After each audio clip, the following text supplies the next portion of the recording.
오늘 우리에게 주시는 말씀은 욥기 28장 12절부터 28절까지의 말씀입니다. 우리 구약성경 욥기 28장 12절부터 28절까지의 말씀 우리 한 절씩 교독하십니다. 제가 가지고 있는 구약성경 788쪽에 있습니다. 한 절씩 교독하십니다. 그러나 지혜는 어디서 얻으며 명철이 있는 곳은 어디인고?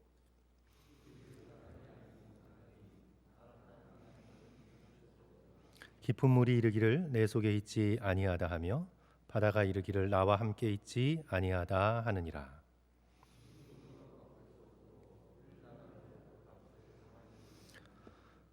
오빌의 금이나 귀한 청옥수나 남보석으로도 그 값을 당하지 못하겠고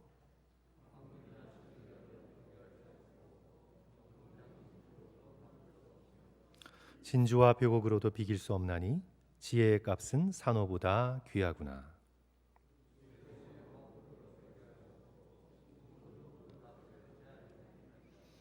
그런즉 지혜는 어디서 오며 명철이 머무는 곳은 어디인고?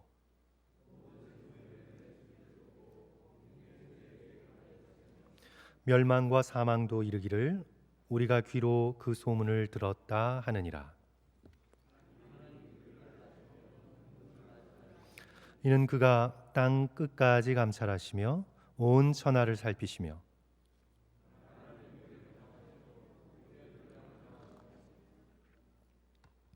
비 내리는 법칙을 정하시고 비구름의 길과 우레의 법칙을 만드셨습니다.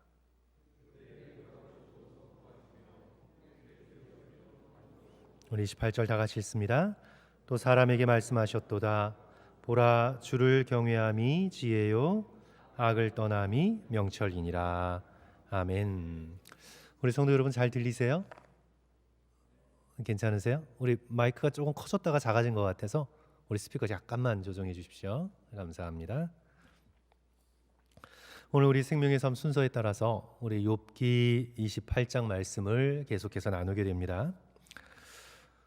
우리 욥기는요, 우리 성도 여러분들과 함께 올해 전반기에 우리 시가서 완전 정복 우리 함께 시리즈에서 우리 여러 시간 동안 온라인으로 저희들이 함께 말씀을 나누었습니다.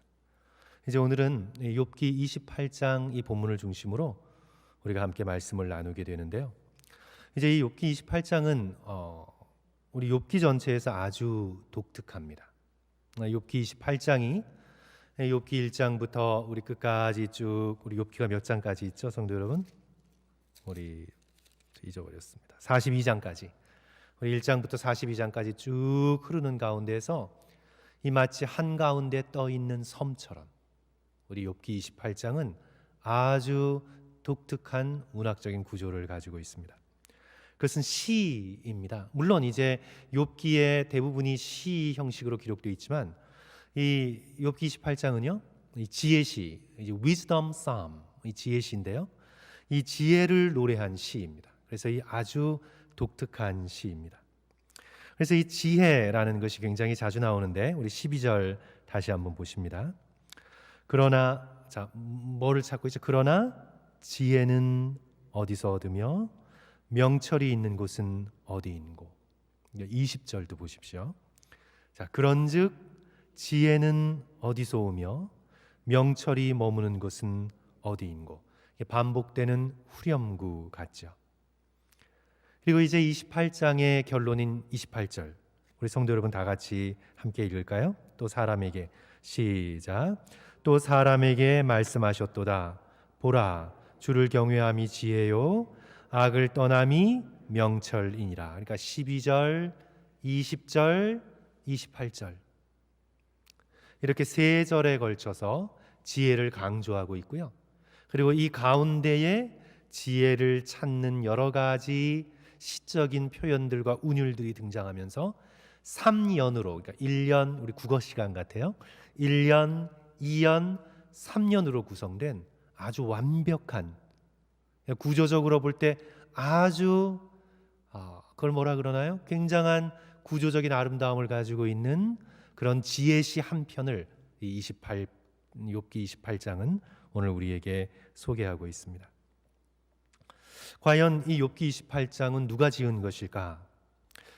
욥의 노래도 아니고 엘리바스의 노래도 아니고 빌닷의 노래도 아니고 소발의 노래도 아니고 이제 또 뒤에 나오는 엘리후의 노래도 아니고 학자들 사이에 의견이 분분한데 아마도 욥기를 지은 저자의 노래일 것이다. 욥기 1장부터 42장까지 그 욥기를 지은 저자의 노래일 것이다. 이제 욥기를 만약 전체적으로 오페라로 본다면 이 28장은 간주, 인터루드, 간주와도 같은 것입니다. 연극으로 치자면 간막극과 같은 것입니다. 중간에 막이 내려지고 그리고 이제 코러스로 불려지는 그런 것처럼 이 욥기 전체에는 소속되지 않지만 욥기 전체의 드라마를 이어주고 지배해주는 굉장히 중간에 등장하는 중요한 문학적인 장치로 보게 됩니다.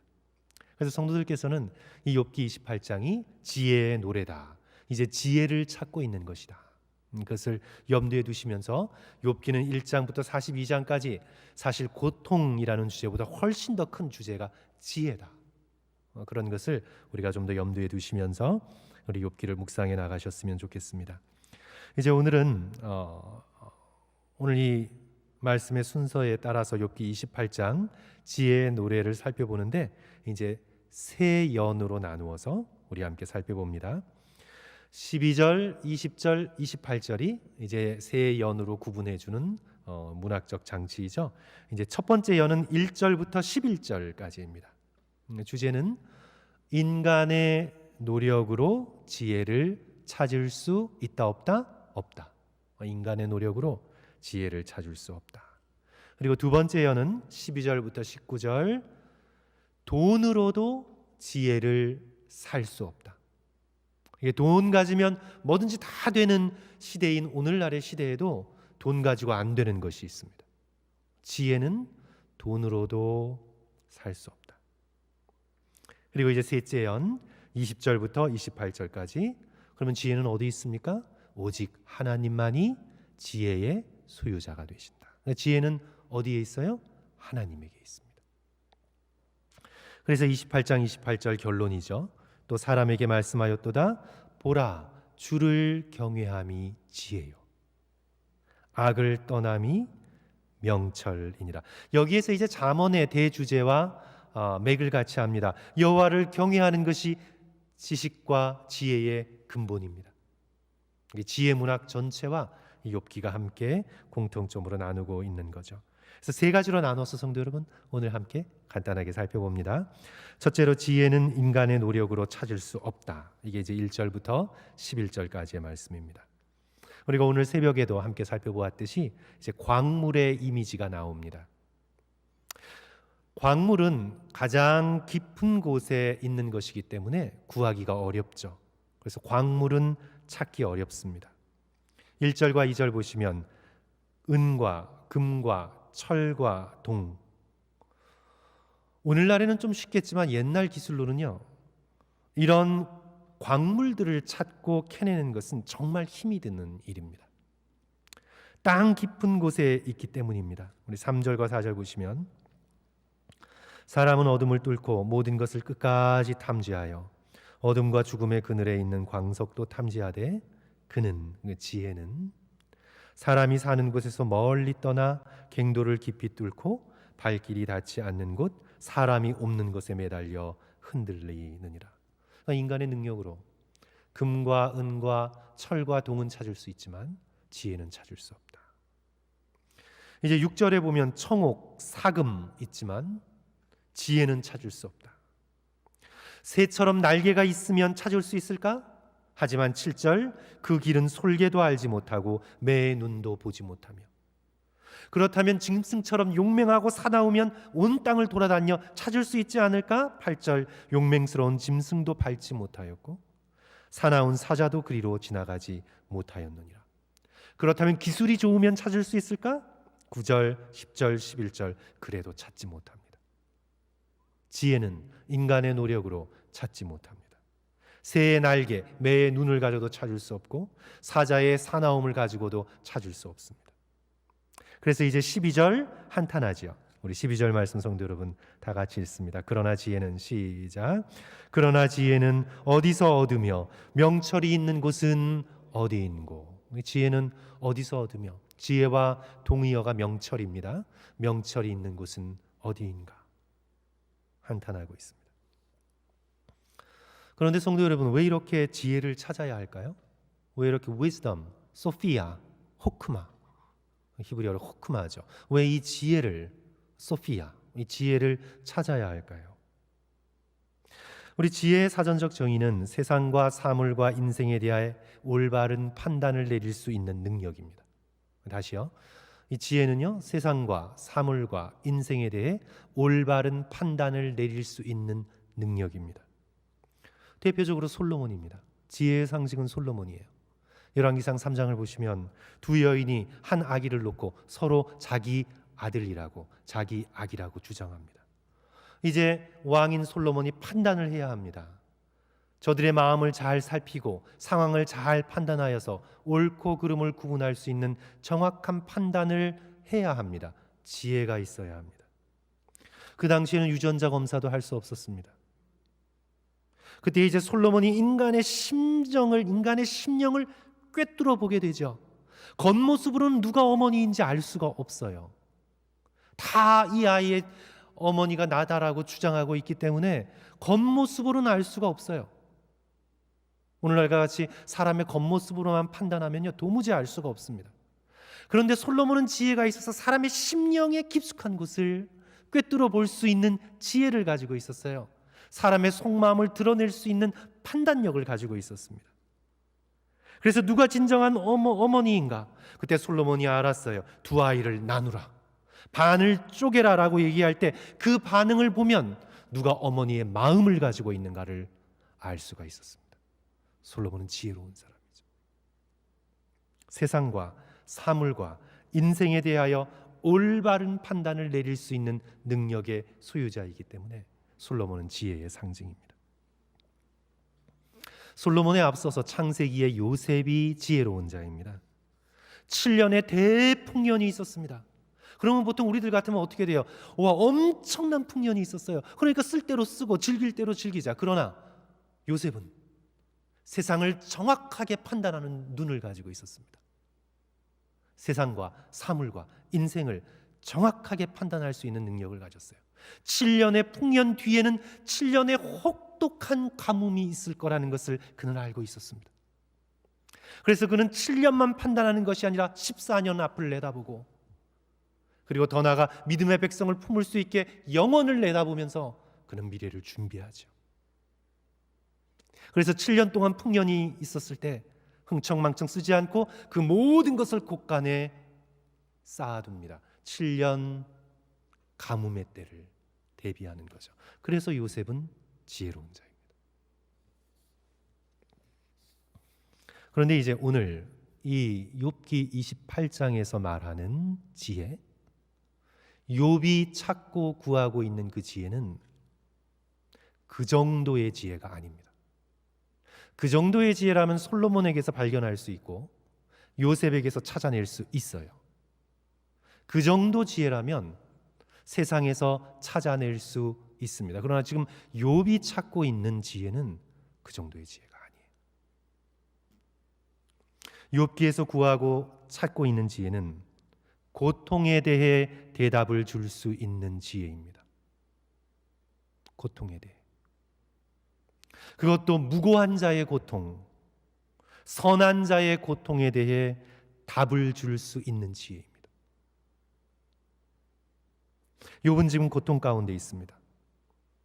우리가 욥기의 내용을 다 잘 알고 있죠. 그는 모든 것을 잃어버렸습니다. 재산도 하루아침에 다 잃어버렸습니다. 자녀들도 하루아침에 다 죽어나갔습니다. 명예도 하루아침에 다 떨어져 나갔습니다.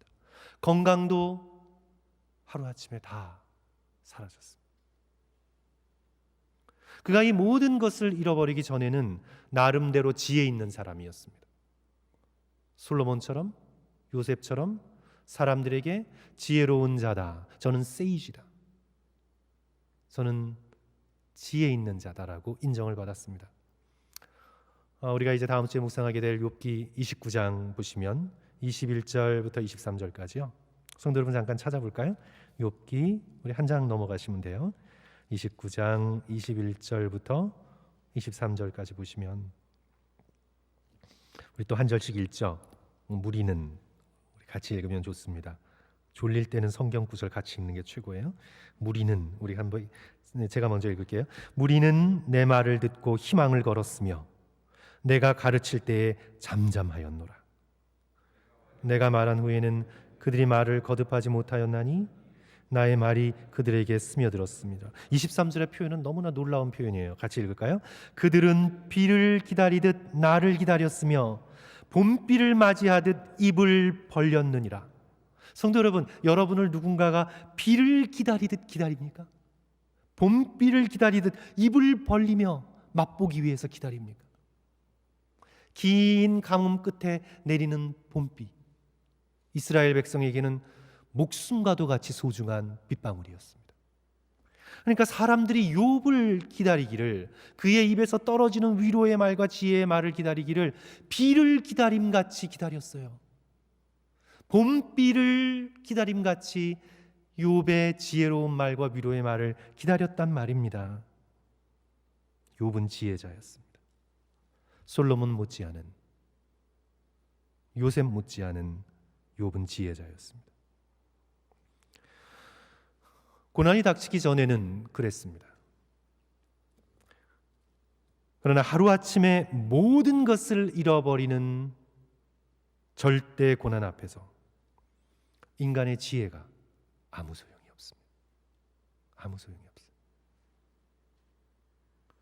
이 모든 고난의 의미, 이 모든 고통의 의미, 이 모든 죽음의 의미, 이 모든 상실의 의미, 하나님께서 내게 그 많은 복을 주셨다가 그것을 동시에 다 거두어가 버리시는 그 하나님이 어떤 하나님인가에 대한 대답, 거기에 대한 대답을 줄 수 있는 지혜, 호크마, 소피아, 위스덤을 찾는 거예요.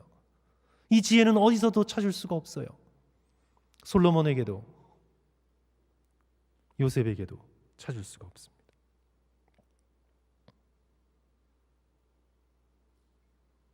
이 고난과 고통과 죽음, 상실 앞에 인간의 지혜가 소용없어요. 성도 여러분, 조금 기분 나쁜 상상이지만 우리가 20년 전의 일이라 조금 그냥 상상해도 크게 어렵지 않을 것 같아요.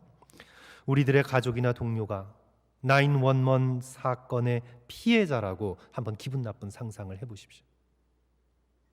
저 높게 영원히 서 있을 것 같은 빌딩이 단 몇 분 만에 그냥 잿더미처럼 무너져 내렸습니다.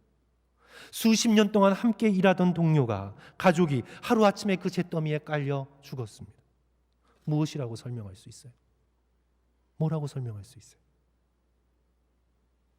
지혜는 세상과 사물과 인생에 대해 올바른 판단을 내릴 수 있는 능력인데, 이 대답할 수 없는 고난 앞에 뭐라고 판단하시겠어요?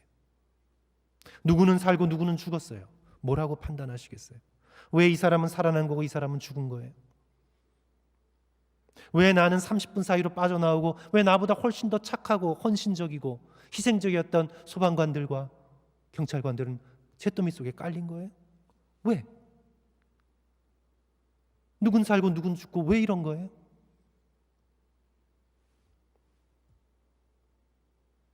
몇 분의 차로 비행기를 놓쳐 그 비행기를 타지 않은 사람들은 살고 그것을 탔던 어린아이들은 왜 죽은 거예요? 왜 그 잿더미 속에서 그들이 죽을 때 하나님은 어디 계셨어요? 왜 하나님은 막지 않으셨어요? 경고를 주지 않으셨어요?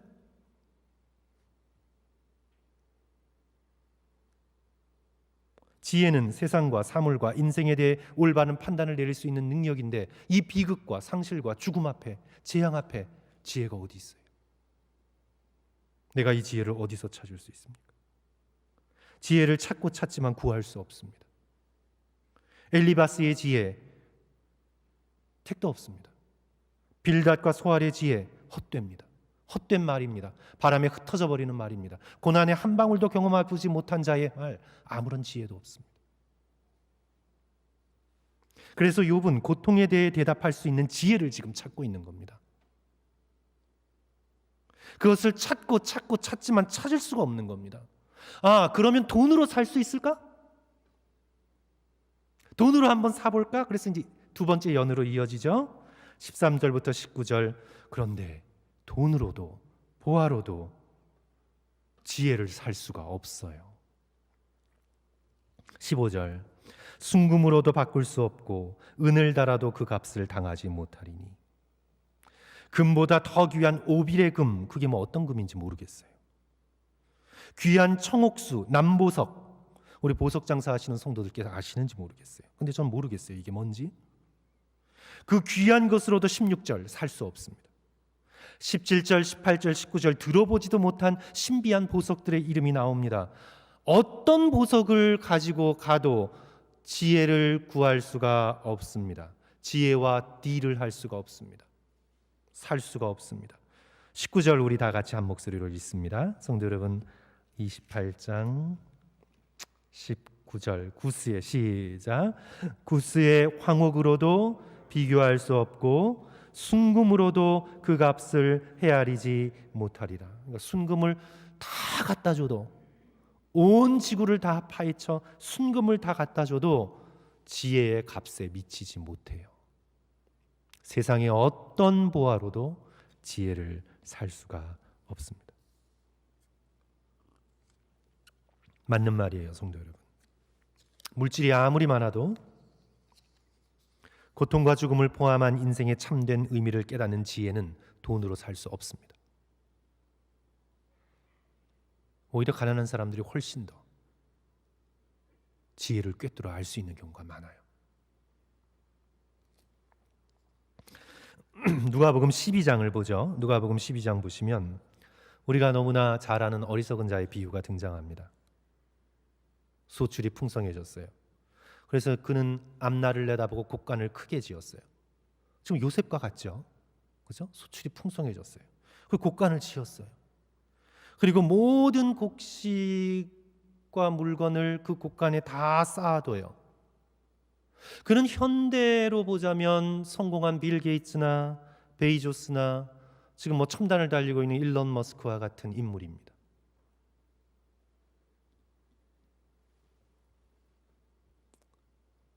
근데 예수님께서 그를 가리켜 뭐라고 말씀하셨죠? You fool! 너 어리석은 자요. 한마디로 이 바보 같은 자요. 이런 거예요. 너 이 바보 같은 자요. 아니 성도 여러분, 어떻게 그가 바보 같나요? 근데 그가 왜 어리석죠? 왜 어리석나요? 오늘 밤 내 영혼을 도로 찾으리니. 아무리 돈이 많아도요, 죽음 앞에서 인생의 의미를 알 수 없는 겁니다. 영혼의 가치를 생각해 보지 못했습니다. 돈에 빠져서. 돈 앞에서 모든 마음을 다 빼앗겨서 하나님의 존재가 무엇인지, 자기의 생명이 사라지면 자신의 인생은 어떻게 되는 건지 돈에 중독되어서 그것을 탐구하지도 찾지도 구하지도 않았어요. 어떻게 사는 삶이 올바른 삶인가, 그 중요한 질문을 돈 앞에서 생각조차 하지 못했습니다. 그래서 이 부자는 아무리 돈이 많아도 인생과 영혼에 대한 판단 능력을 상실했어요. 하나님께서 그 생명을 취하실 때 자신의 운명이 어떻게 될지 몰랐어요. 영원히 살 줄 알았어요, 돈 가지고. You fool, 어리석은 자예요. 이 바보 같은 자예요. 그래서 우리가 지금 살펴보고 있는 두 번째 연, 부자도 돈으로 지혜를 얻지 못하고, 그 앞에 첫 번째 연이죠. 강한 자도 온 세상을 돌아다녀 지혜를 찾지 못한다면 이제 어디서 지혜를 얻을까요? 지혜는 어디 있는 것입니까? 20절의 탄식입니다. 그런즉 지혜는 어디에서 오며 명철이 머무는 곳은 어디인고. 우리 믿음의 백성은 그 답을 알고 있어요. 성도 여러분, 지혜는 어디에서 옵니까? 고통과 죽음과 상실을 포함해 모든 것을 아우르고 대답을 주실 수 있는 분 어디에 있습니까? 여호와 하나님에게서 지혜가 있습니다. 그것이 이제 오늘 우리가 살펴볼 마지막 세 번째 연의 내용입니다. 21절, 28절까지. 그래서 23절에 하나님이라는 주어가 등장해요. 하나님이 그 길을 아시며 있는 곳을 아시나니. 하나님을 품고 계시니까 아시죠. 하나님이 그 길을 아시며 있는 곳을 아시나니 하나님만이 지혜의 주소를 알 수 있습니다. 하나님이 그 지혜로 온 세상을 창조하시고 경영하시기에 하나님께서 지혜가 되십니다. 우리 24절, 25절, 26절 우리 다 같이 한 목소리로 읽습니다. 성도 여러분, 24절, 25절, 26절 우리 다 같이 세 절인데요. 같이 읽을까요? 시작. 이는 그가 땅 끝까지 감찰하시며 온 천하를 살피시며 바람의 무게를 정하시며 물의 분량을 정하시며 비 내리는 법칙을 정하시고 비구름의 길과 우레의 법칙을 만드셨음이라. 아멘. 그러므로 지혜가 하나님께 있죠. 하나님께서 창조자 되시니까 인생의 의미, 그 답은 하나님께 있습니다. 자연의 의미, 그 답은 하나님께 있습니다.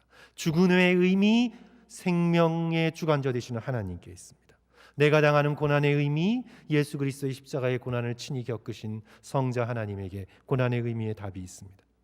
이 모든 우주와 이 모든 인생의 신비를 푸는 답은 하나님에게 있습니다. 하나님이 모든 것에 대답이 되십니다. 돈은 다 대답이 되지 않아요, 성도 여러분. 돈에게 물어보십시오. 인생의 의미가 뭔지. 돈에게 물어보십시오. 죽은 다음에 우리의 영혼이 어디로 갈지. 돈에게 물어보십시오. 참된 행복이 어디 있는지. 돈이 한마디나 대답해 줍니까? 그러므로 우리는 지혜가 부족할 때 하나님께 나아가 구해야 합니다. 지혜는 하나님께 있기 때문입니다. 지혜가 부족할 때 사람에게 달려가고 세상에 달려가고 월스트리트 저널이나 뉴욕 타임즈가 아니라 지혜가 부족할 때 어디로 가야 된다고요? 하나님께 나아가야 합니다. 야고보서 1장 5절 너희 중에 누구든지 지혜가 부족하거든 모든 사람에게 후히 주사 꾸짖지 아니하시는 누구에게? 하나님께 구하라 그리하면 주시리라. 지혜가 부족하거든 하나님께 나아가 구하라. 왜냐하면 하나님만이 지혜의 소유자가 되십니다. 그런데 이 지혜는요, 야고보서가 말하고 있는 지혜는 그냥 세상의 얄팍한 지혜가 아니에요. 경영의 지혜, 일론 머스크나 이런 사람들이 가지고 있는 요즘 젊은 사람들의 우상이잖아요. 그런 사람들의 지혜, 그런 비즈니스의 지혜가 아니에요. 그런 지혜는요, 질병이 한번 치면, 죽음이 한번 치면 그냥 무너져가는 거예요. 그런 지혜는요, 죽음과 질병 앞에 버틸 수 없는 지혜입니다. 지금 야고보서가 말씀하고 있는 이 지혜도 욥기와 똑같은 문맥에서 나왔습니다. 이 야고보서 1장 5절에서 너희 중에 누구든지 지혜가 부족하거든 모든 사람에게 후히 주사 꾸짖지 아니하시는 하나님께 구하라 그리하면 주시리라 하는 바로 앞절에 2절, 3절, 4절에 어떤 상황 가운데 이 말씀이 주어진 거예요? 야고보서의 수신자들, 초대교회 사람들이 시험과 환난과 고난의 상황 가운데 빠져 있었습니다. 2절, 3절, 4절 보시면 내 형제들아 너희가 여러 가지 시험을 당하거든 온전히 기쁘게 여기라. 이는 너희 믿음의 시련이 인내를 만들어내는 줄 알미라. 인내를 온전히 이루라. 이는 너희로 온전하고 구비하여 조금도 부족함이 없게 하려 함이니라. 욥이 당한 환난과 시험 속에서 지혜가 나왔듯 초대교회 교인들이 당한 시험과 환난 속에서 지혜가 나오는 겁니다. 그래서 이 지혜는 죽음과 환난과 고난을 포함하는 지혜예요. 그렇죠? 그것을 포함하고 있는 지혜예요.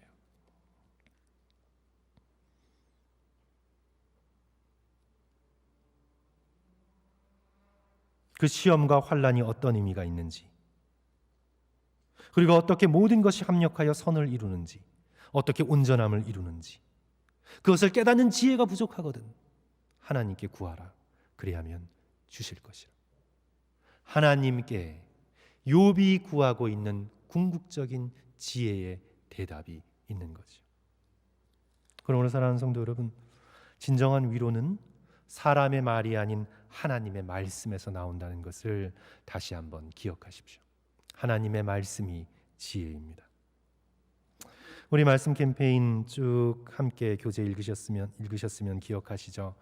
우리 저자인 제임스 브라이언 스미스가 딸을 잃어버렸잖아요. 딸 메들린을 잃어버렸습니다. 죽었습니다. 태어난 지 2살 좀 언저리에 죽었어요. 사람들의 말은 위로가 안 돼요. 사람들에게 지혜가 없기 때문에. 정말 황당한 친구 목사가 등장하죠. 전 누군지 찾아가 보고 싶어요. 누가 이런 말을 하는지. 누구의 죄 때문에 이 아이가 그렇게 되었나? 어떻게 그런 질문을 할 수 있죠? 최악의 말이죠. 고난당한 사람에게 줄 수 있는 최악의 말이에요. 너 죄 때문에 이렇게 되었지. 이런 얘기예요. 위로한다는 친구들 이런 말 했습니다. 하나님이 메들린은 너무 사랑하셔서 하늘나라로 데려가신 거야. 그러면 왜 당신의 자녀들은 안 데려가요? 하나님이 사랑하지 않으시나요? 무지한 말이죠. 인간의 말은 언제나 무지합니다. 인간의 지혜와 말은 고통을 담을 수가 없어요. 고통 속에서 우리도 다 당황하기 때문에 어떤 말도 위로가 되지 않아요. 다른 친구는 이렇게 말했죠. 하나님께서 또 다른 자녀 주실 거야. 성도 여러분, 한 사람이 다른 사람으로 대체될 수 있나요? 사람은 다른 사람으로 대치될 수가 없어요. 메들린은 메들린 외에 그 누구와도 대치될 수가 없습니다. 사람들은 좋은 마음을 품고도 지혜 없는 말을 하게 돼요. 좋은 마음을 가지고 있어요. 위로하려고 한 말이겠죠. 그러나 자신 딴에는 위로하려고 말은 했지만 그게 상처가 되는 거예요. 지혜가 없는 거죠. 그래서 성도 여러분, 고통 앞에서는 그냥 침묵하고 같이 있어주는 게 최고입니다.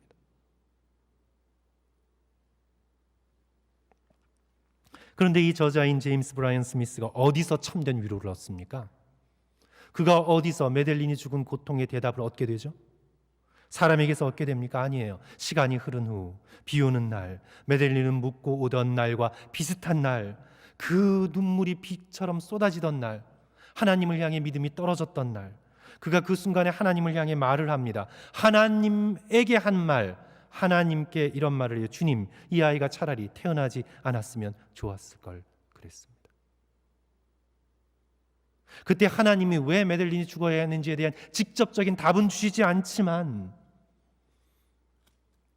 하나님께서 그 슬픔과 상실을 딛고 일어설 수 있는 크나큰 위로를 주시죠. 딸 아이의 음성을 영적으로 듣게 허락하십니다. 그리고 내가 사랑하는 딸이 죽은 것이 아니라 그리스도의 품 안에서 지금 살아있음을 확신하게 되는 거죠. 그 경험으로 슬픔을 거두고 다시 믿음으로 삶을 살아갈 능력과 지혜를 얻게 되는 겁니다. 성도 여러분, 지혜는 오직 하나님께 있습니다. 사람에게서 나오지 않아요. 우리는 오직 하나님께 우리의 부서진 마음, 우리의 상처받은 마음, 우리의 상한 마음을 가지고 하나님께 나아갈 때 참된 위로와 지혜를 얻게 됩니다. 하나님만이 지혜이십니다.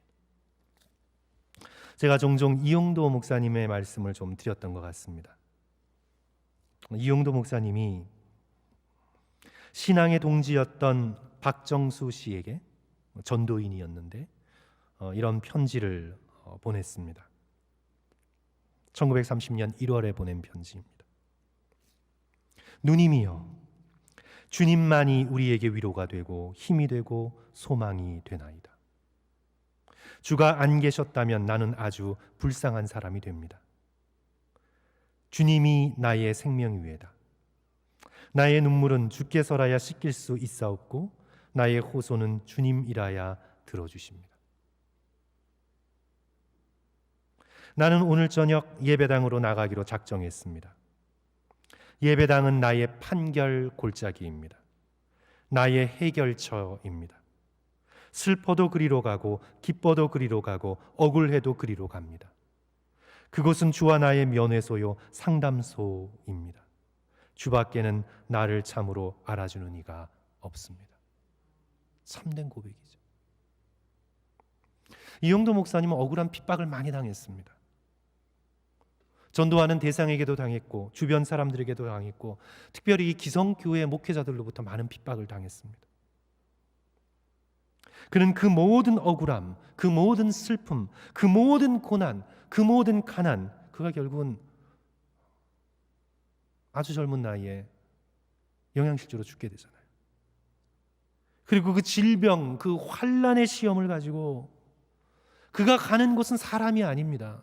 그가 가는 곳은 돈 있는 장소가 아니에요. 그가 갔던 곳은 하나님 앞이었습니다. 예배당이 나의 판결 골짜기고, 예배당 앞에 가서 엎드리면 하나님께서 문제를 해결해 주시고, 예배당 안에서 하나님이 나를 만나 주시는 나의 면회소고, 예배당 안이 하나님과 내가 상담을 벌이는 상담소고, 주 밖에는 나를 위로하고 나에게 해답을 줄 수 있는 분이 없습니다. 주님, 그가 그렇게 고백한 거예요.